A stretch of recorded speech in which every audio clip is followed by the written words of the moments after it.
Bonjour à tous, bienvenue sur la chaîne pour le déballage de la Lune de la Terreur, une extension HeroQuest. Donc, on va voir un petit peu ce que ça contient.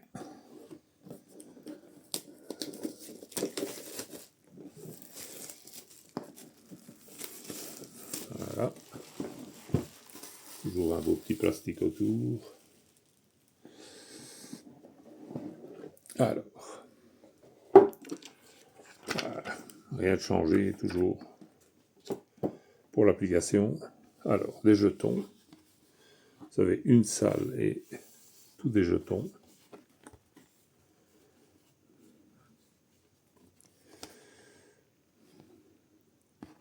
À l'inverse de la plupart des jetons, ceux-ci sont les mêmes recto verso. Ouais. Ah non. Ici, il y a une différence. Donc, à mon avis, ça doit être quelque chose de piégeant. Il y a des genres de pièces aussi. Des jetons personnages, je ne sais pas. Je ne sais pas à quoi ça sert. Alors, après, nous avons le petit livret qu'ils ont emballé pour une fois. Hop. Voilà. Donc, les quêtes, nous en avons combien? On va regarder un petit peu. Bon, on va d'abord regarder un petit peu comme ça. Voilà, toujours la même chose. Et les nouvelles choses disponibles, les figurines, les explications classiques, les explications concernant l'ensemble des choses. Voilà. Jouer les quêtes, les explications, les monstres et tout et tout. Ça apporte généralement assez bien de règles supplémentaires, les extensions. On ne se contente pas de prendre un personnage et dire voilà, il a telle caractéristique. Il y a plein de règles qui vont avec. Vous avez même des mercenaires elfes, apparemment. Est-ce que c'est des figurines? Est-ce que c'est les cartons? Ça, c'est bizarre, parce que quand vous voyez ici, vous avez les portraits qui sont identiques à ce qu'il y a là. Voilà, ici. Est-ce que c'est ça?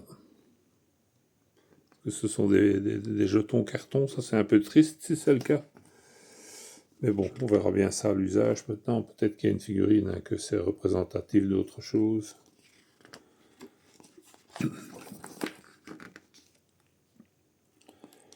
Un messager de mentor.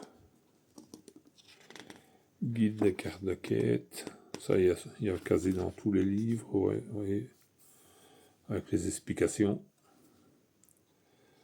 Tunnel inondé. Donc, ouais, apparemment, ce sont des parties avec de l'eau.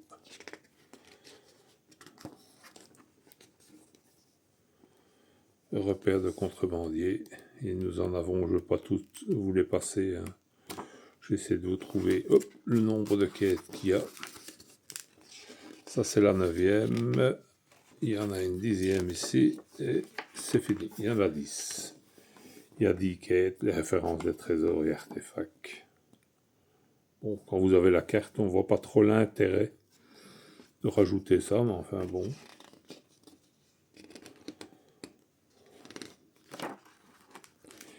Et ici, les monstres. Ça, c'est plus pour Zargon. Il le tient près de lui, il a les références de tous les monstres directement. C'est plus facile, évidemment. Et toujours la même chose, bien entendu. Si vous voulez faire vos quêtes vous-même sur le sujet, ben, il y a toujours les 2 pages qui vous permettent de le faire, hein. Bon, c'est un bon petit bouquin, hein, il y a déjà quelques pages aussi, hein. Alors après, qu'est-ce que nous avons? Nous avons du mobilier, ça c'est chouette. Moi, c'est ce que j'aime le plus dans la nouveauté, c'est le mobilier. Alors, une nouvelle table. Elle est pas mal. Chouette petite table. C'était comme ça. Après, nous avons un espèce de buffet. Il est plus plat que les autres.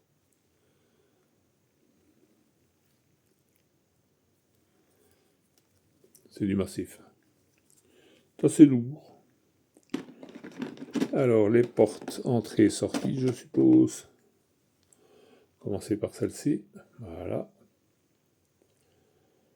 Elle a l'air méchamment verrouillée. Elle est sympa. Hein. Bon, toujours bien. C'est toujours autre chose que du carton. Ça, c'est sûr. Alors, celle en bois. Elle ressemble fort à celle horreur gelée. Là. Le modèle comme ça rabattu. Et ils l'ont fait brune pour le coup. Après, nous avons des archers. Bon, au vu des oreilles, je dirais que c'est des elfes. Hein.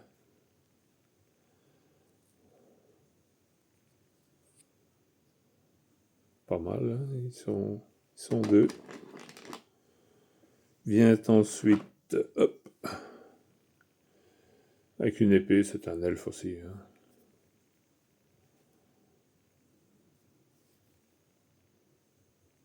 Après, ennemi ou ennemi, ça, il faudrait qu'on le sache par la suite. Comme c'est des mercenaires, probablement amis, mais... Encore une elfe. C'est ce qui est bien dans la nouvelle version. Hein. Ils ont mis filles et garçons. Les jeux sont un peu moins sexistes. Et ça permet à tout le monde de s'y retrouver. Même sur les personnages principaux. Bon, ça c'est un nouveau combattant. Correspond à quoi, je ne sais pas encore. Voilà. Combattant, ou je dirais même combattante. On dirait qu'il a de la poitrine. Pas sûr, mais on dirait. Après, nous avons... Hop, ça ressemble un peu au sorcier de l'autre. Hein. C'est des squelettes de toute façon, donc... Et il y en a 4. Il y avait 4 personnages du même genre dans l'extension des jungles. Là. Les cartes qu'on regardera après, on va regarder ce qu'il y a en dessous. Voilà, voilà. Alors, puisqu'elle est sortie, on va commencer par là. Un elfe, un combattant, là. Bien équipé. C'est le même, dirait-on. Oui, c'est absolument le même. Après, nous avons 3 personnages qui ressemblent à des fantômes, là, des spectres. On ne sait pas trop. Une banshee ou un truc du genre. Translucide, comme ça, c'est vraiment beau. Il faut très peu d'effets pour donner quelque chose de visuellement très intéressant. Et puis c'est sympa, quoi. Alors après, hop, on va faire le tour des petits personnages qui sont en dessous. Et alors, je ne sais pas à quoi ça correspond. Là, il faudra qu'on regarde sur les cartes pour avoir une idée plus précise. Mais là, sincèrement, il y aura une espèce de mercenaire aussi.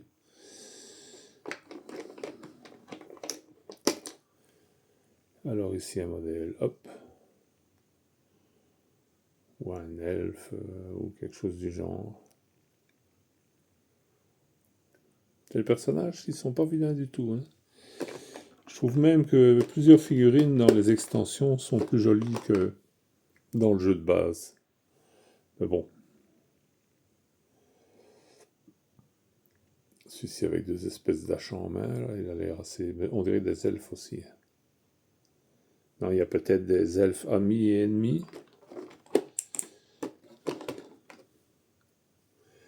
Et enfin le dernier, il a quoi? C'est une arbalète de main, oui.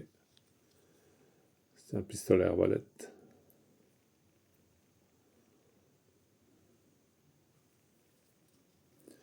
Ouais, ils sont sympas, hein. Vraiment de belles figurines. Alors ici, qu'est-ce que c'est ça? Une drôle d'affaire, je ne sais pas. Un genre de de tombeau avec... je sais pas. C'est sûrement renseigné dans le livre, il faudra que je regarde une fois à quoi ça correspond. Je n'ai pas la moindre idée. Difficile à dire, peut-être un tombeau ou un truc comme ça. Ça par contre, ce sont des statues, ça y a pas de doute. Voilà, des statues d'elfes.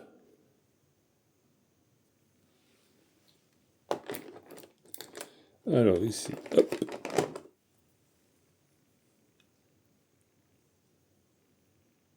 Un visage comme ça.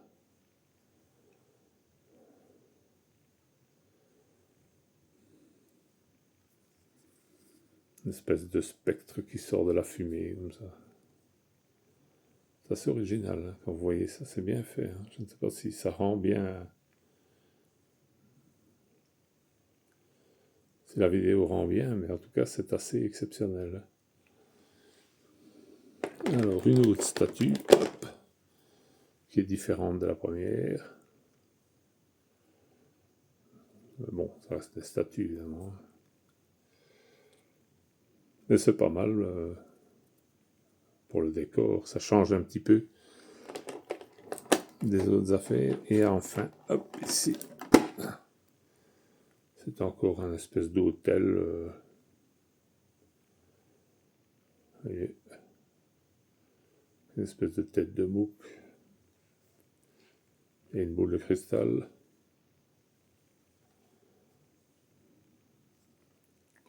Ils ont vraiment des beaux trucs en mobilier. Il est assez lourd aussi. Il n'est pas complètement plein, mais il n'est pas si...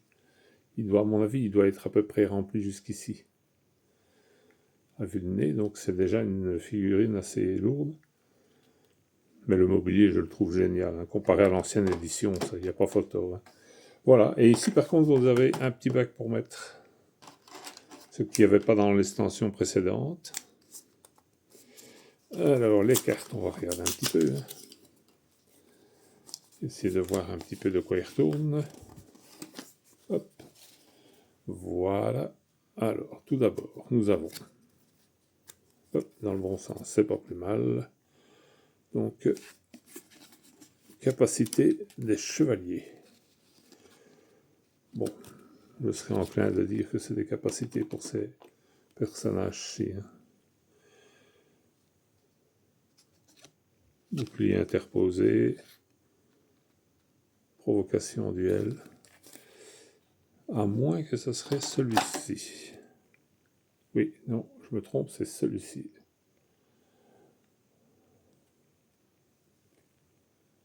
C'est le nouveau personnage en fait. Ouais, la carte c'est là.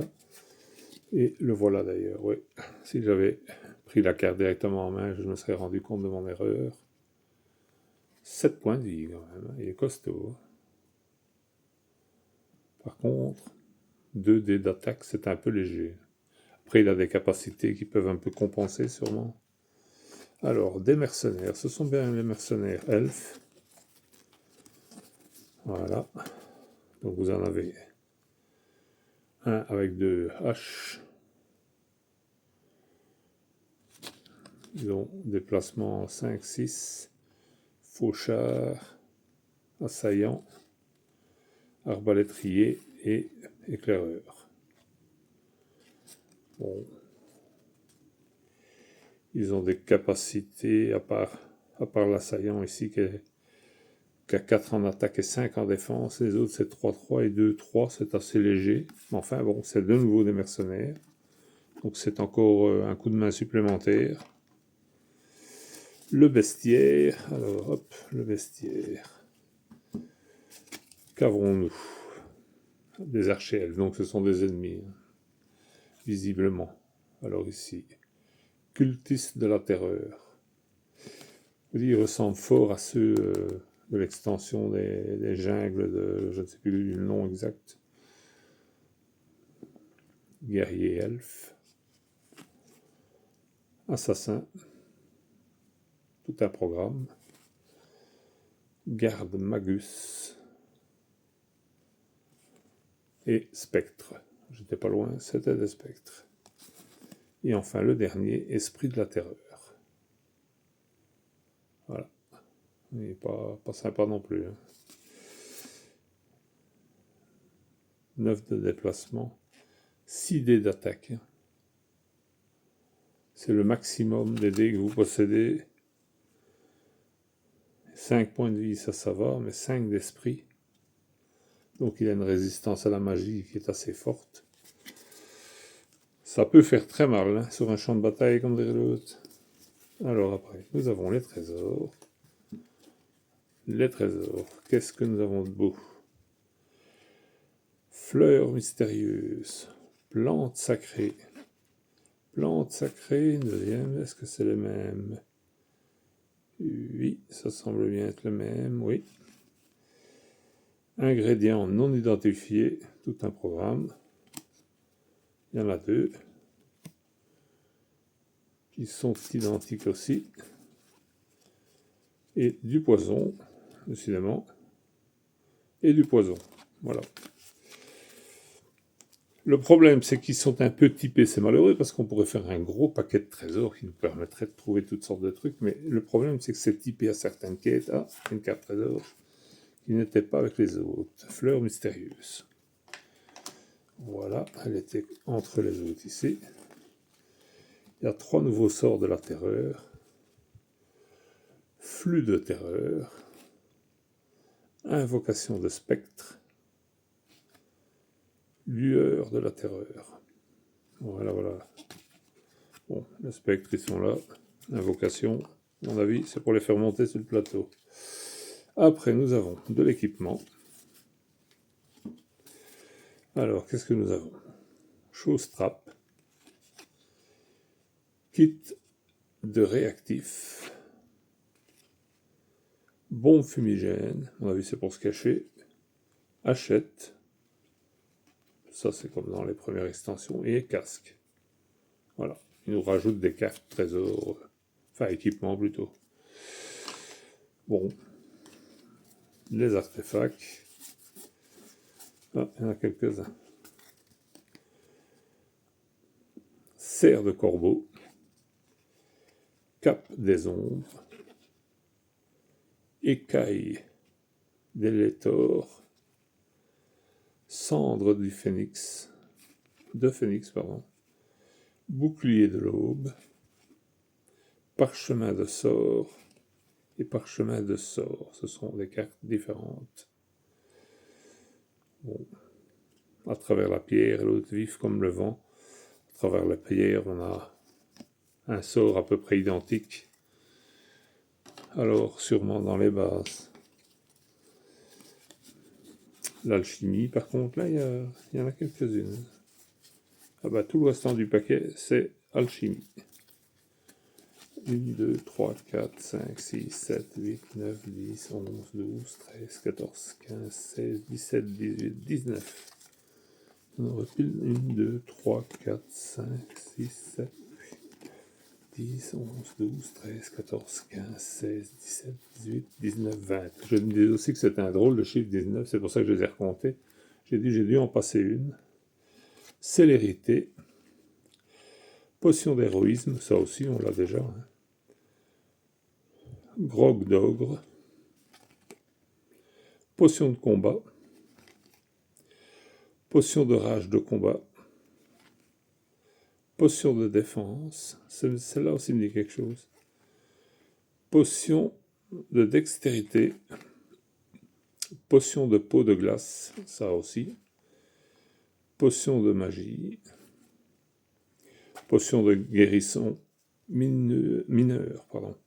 Il y a un chat dans la gorge. Potion de guérison. Bon, je suppose que c'est le même genre que celle qu'on a déjà. Potion de force des glaces. Potion de résistance à la magie. Potion de souvenir. Potion de rétablissement. Potion de vitesse, celle-là aussi, elle existe déjà. Potion de force également. Potion de restauration supérieure. Potion de destin imprévisible. Et potion de vision. Ben voilà, c'est tout des potions. Enfin, ça rajoute un plus, quoi. C'est la boutique de l'alchimie. L'alchimiste, c'est toutes des choses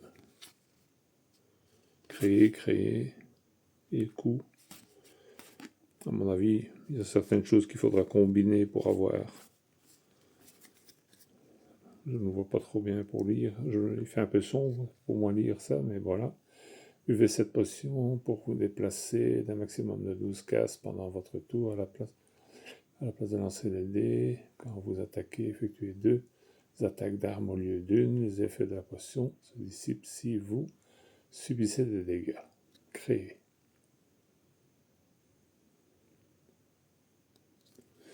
Bon. Je ne sais pas pourquoi est-ce qu'il est mis créé. Est-ce qu'il y a peut-être une explication dans le livret? Voilà. Ben, comme ça, vous voyez un petit peu le contenu de la boîte. Elle est assez fournie, je dois dire. C'est une boîte qui était bien fournie en matériel et en divers figurines et tout, quand vous voyez. On est quand même assez gâté. Voilà, voilà. Encore une petite chose intéressante. Une belle plaque à dépuncher. Ici, vous n'avez qu'une seule grande pièce. Tout le reste, ce sont des jetons. Voilà. Il y a des espèces de petits miroirs. Donc, il devrait y avoir des socles quelque part. Ouais. Par contre, je ne vois rien qui pourrait faire des socles sur ceci. Et là, je ne vois rien où on pourrait les emboîter sur quelque chose. Je ne vois pas. Ça, c'est étonnant. Je ne pense pas re-regarder, mais je ne pense pas avoir vu quelque chose qui permette d'emboîter ça. Ça aurait pu se trouver là-dessus, mais non. Et non sur l'autre, je ne sais pas. Sincèrement, je ne vois pas.